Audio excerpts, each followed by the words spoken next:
गुजरात में जलाराम बापा हुए। उनकी पत्नी का नाम था वीरबाई। दोनों पति पत्नी ने सारी जिंदगी राम नाम का जप किया और कोई भी दिन दुखी आते थे अपने घर तो उनको भोजन खिलाते थे। अभी तो पूरे भारत भर में जलाराम बापा के मंदिर बन गए हैं, किंतु गुजरात में एक सबसे पहले जो उनकी जन्मभूमि थी, वीरपुर गांव कहा जाता है। गुजरात का वीरपुर गांव उनकी जन्मभूमि है। तो दोनों पति पत्नी जलाराम बापा और उनकी पत्नी वीरबाई दोनों हर दिन राम भजन करते थे। 200 साल पहले हो गए भजन राम का। और कोई भी दिन दुखी आते तो उनको भोजन खिलाना। कोई भी जातिवाद नहीं, जातिवाद से ऊपर उठ के, संप्रदायवाद से ऊपर उठ के कोई भी जाति का कोई भी संप्रदाय का आदमी जलाराम बापा के घर आते तो जलाराम बापा उनको भोजन खिलाते थे। और आज दिन तक, अभी 200 साल हो गए, उनकी जगह जो जन्मभूमि है वहाँ आज भी सदाव्रत चलता है, भंडारा चलता है। कोई भी ज्ञाति का कोई भी संप्रदाय का आदमी दिन दुखी आएगा उनको भोजन मिलेगा ही मिलेगा। और भारतवर्ष में दुनिया भर में मंदिर तो बहुत होंगे, किंतु ये जो वीरपुर का जलाराम बापा का मंदिर है वहाँ तख्ती लगाई गई है कि यहाँ दान देना मना है। यहाँ दान देना मना है, कोई दान नहीं लिया जाता है ना। बाकी तो आप सब जगह जानते हैं कि लिखा होता है कि दान यहाँ दीजिए, दान देने का यह जगह है, दान यहाँ दीजिए, ऐसा लिखा होता है। ये मंदिर जो वीरपुर में है जलाराम बापा का, वहाँ लिखा है कि यहाँ कोई दान देने की जरूरत नहीं है। तो भी उनके जो भक्त लोग हैं, लोहाणा समाज कहा जाता है, लोहाणा समाज कहा जाता है गुजरात में, इतने धनिक भी है। ये भी लोग, अभी इनके समाज के लोग जो है वो भी सभी को भोजन खिलाते। प्राय हलवाई का काम, हलवाई होते हैं, मिठाई बनाते हैं और सभी को मिठाई खिलाते हैं। और दान पुण्य में कोई दिन दुखी आते हैं तो भोजन खिलाने में उनका सबसे बड़ा काम रहता है।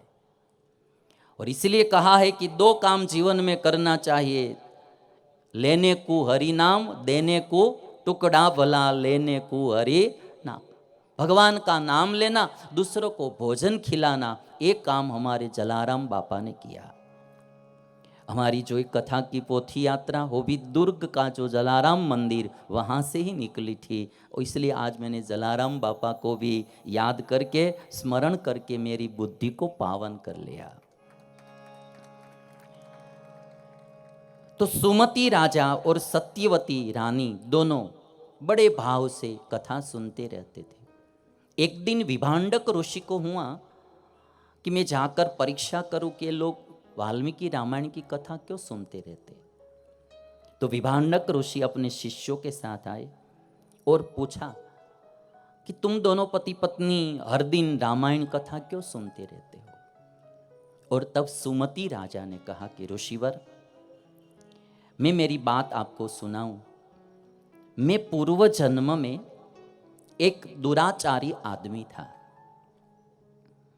कुमार्गगामी आदमी था,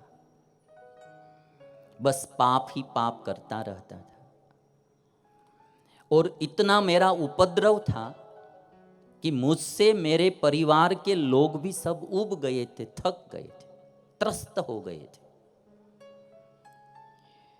मुझे दुराचारी समझकर एक दिन परिवार के लोगों ने मुझे घर से निकाल दिया। सुमति राजा कहते कि पूर्व जन्म में मैं बहुत दुराचारी आदमी, पापी आदमी था। मेरे घर के लोगों ने मुझसे घर से निकाल दिया। मैं जंगल में घूमता फिरता रहता था, पशु पक्षियों का मांस खाकर जंगल में रहने लगा। जीवन में कोई पुत्र अच्छा होता है तो परिवार सुखी होता है, और यदि पुत्र अच्छा नहीं होता है तो परिवार भी दुखी होता है। 2 प्रकार के पुत्र होते हैं, सुपुत्र और कुपुत्र। सुमति राजा कहते कि मैं कुपुत्र था, इतना दुराचारी था, पापी था, मेरे परिवार के लोग मुझसे त्रस्त हो गए थे। और एक बात समझने जैसी थी कि सब लोगों ने मुझे घर से निकाल दिया। पशु पक्षी का मांस खाकर मैं जंगल में रहने लगा। एक दिन मैं भटकता भटकता वशिष्ठ मुनि के आश्रम के पास आ पहुंचा। उसी समय एक भूखी नारी थी, एक स्त्री, वो भी भूखी थी, मेरे पास आई। उसका नाम काली था। तो काली ने आकर मुझसे कहा कि मैं भूखी हूं, मुझे कुछ खाने का दीजिए। मैंने पूछा कि तुम हो कौन? तो उसने भी अपनी कथा सुनाई कि मैं भी एक दुराचारिणी नारी हूं, पापीणी नारी हूं, मुझे भी घर से मेरे कुटुंबी जनों ने निकाल दिया है, इधर उधर भटकती रहती हूं। हम दोनों एक सरीखे हो गए, और जहां रुचि मिल जाती है वहां दोस्ती भी हो जाती है। दोनों एक ही सरीखे थे तो दोनों में मित्रता हो गई। हम दोनों साथ में रहने लगे, साथ साथ में घूमते फिरते थे जंगल में। एक दिन हम दोनों भोजन की तलाश में वशिष्ठ मुनि के आश्रम में आ गए, और वशिष्ठ मुनि के आश्रम में राम कथा चलती थी। जीवन में पाप बहुत किए थे, अब वृद्धावस्था भी हो गई थी, शरीर में रोग भी हो गए थे, और अब पछतावा भी बहुत हो रहा था कि हमने हमारे जीवन को बर्बाद कर दिया।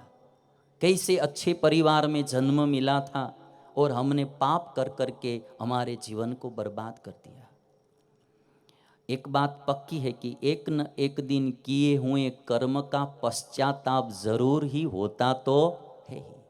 जब फल मिलता है ना तब पश्चाताप होता है, और जब मृत्यु की घड़ी नजदीक में आती है, वृद्धावस्था हो जाती है, हाथ पैर काम नहीं करते हैं, परिवार के लोग कोई बुलाते नहीं है, सेवा करते नहीं है, रोगों ने भी डेरा डाल दिया होता है, रोग जाने का नाम नहीं लेते, उसी समय जो जो हमने बुरे कर्म किए हैं वो सब याद आते हैं कि मैंने ऐसा क्यों किया, मैंने ऐसा क्यों किया। हमारे गुजरात में ऐसा कहा जाता है कि थोड़े कुछ जवान लोग इकट्ठे होकर बातें कर रहे थे, तो एक जवान ने कहा कि ये जो गुजराती फिल्म बनती है ना, पिक्चर, वो लाखों रुपये में बनती है और 3 घंटे में दिखा देते हैं। तो एक जवान ने कहा कि उसमें क्या, ये हिंदी फिल्में बनती है ना, करोड़ों रुपये में बनती है और 2.5 घंटे में दिखा देते हैं। तो तीसरे ने कहा कि उसमें क्या, ये इंग्लिश फिल्में जो बनती है ना वो अब्जों रुपये में बनती है और 2 घंटे में दिखा देते हैं। तो एक बुजुर्ग दादा वहाँ से निकले, उसने कहा उसमें क्या, हमारा भगवान 70, 80, 90 साल तक फिल्म उतारता है और मरते वक्त एक घड़ी में सब दिखा देता है। मरते वक्त एक घड़ी में सब दिखाई दे देगा।